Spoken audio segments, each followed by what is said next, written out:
Life in prison is supposed to be hard. The loss of liberty, the price paid by those who break the law. But when that life becomes so unbearable that a prisoner takes their own life, who's to blame? In France, prison suicide rates are almost double the European average. That's despite the launch of a plan by the French government in 2010 to combat the problem. Rama Zenati's brother Morad died after an overdose of psychotropic drugs while serving a 2-year sentence for marijuana possession. A claustrophobia sufferer, his downward spiral began quickly when he went to jail. I went to see my brother in prison and I saw someone 1.9 meters tall, 120 kilos, in a wheelchair. Without being a doctor, I could tell there was a problem somewhere. The explanation given by the prison was that he was a manipulator who cried all the time, that we shouldn't worry, that next time we came he'd be alive.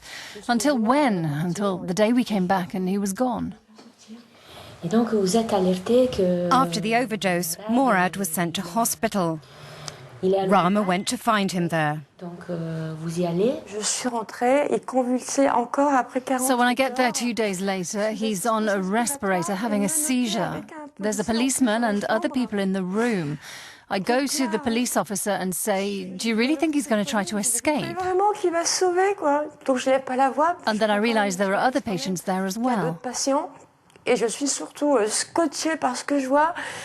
Above all, I can't stop looking at the respirator. He convulses again and he's still handcuffed. My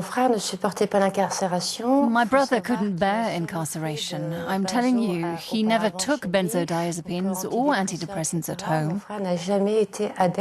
My brother was never a drug user until he was in prison. It's clear that the prison medical service gives out medication to make prisoners better withstand their incarceration. I went to collect his stuff. There were all these little bags, 10 or 15 Valiums, 10 Imavan with Xanax, a mixture of benzodiazepines, neuroleptics, antidepressants, sleeping pills, a real cocktail. Is all that not enough to be fatal for someone? Rama believes there's not enough control over dangerous prescription drugs in prisons. We visit the Longness prison in northern France for an insight into how drugs are dispensed. Every inmate here is seen by a psychiatrist when they arrive.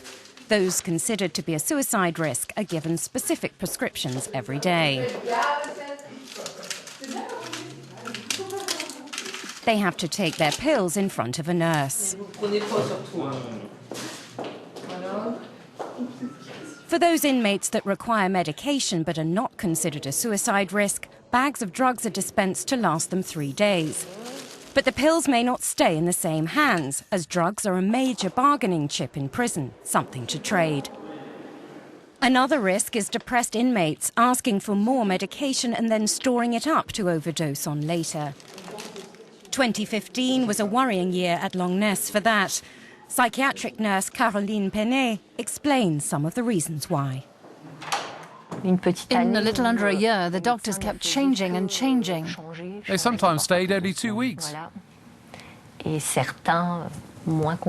there are some, less conscientious perhaps, who give out prescriptions more easily at the request of prisoners. If we could see the infirmary numbers at the time, I think we'd see that there was a greater influx. The prisoners were saying to each other, "See the doctor, he'll give you what you want, he'll make you what you want."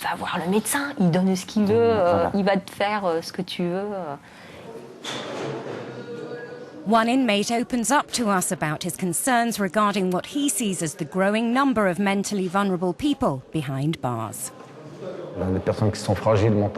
People who are mentally fragile. It's true that I've seen more and more of them in jail. That's how it is.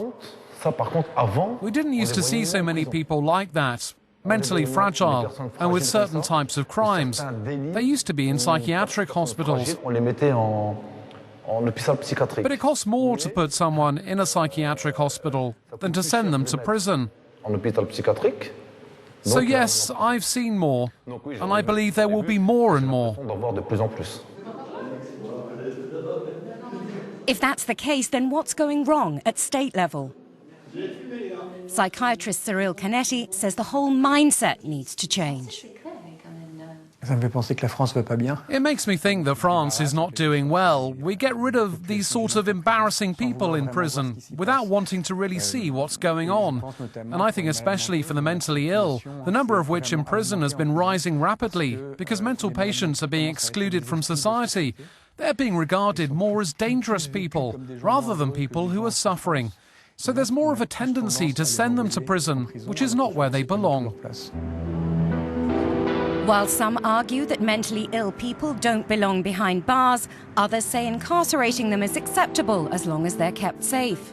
Yet Rama's brother Morad had tried to take his own life several times before he died. The prison life too hard for him to bear.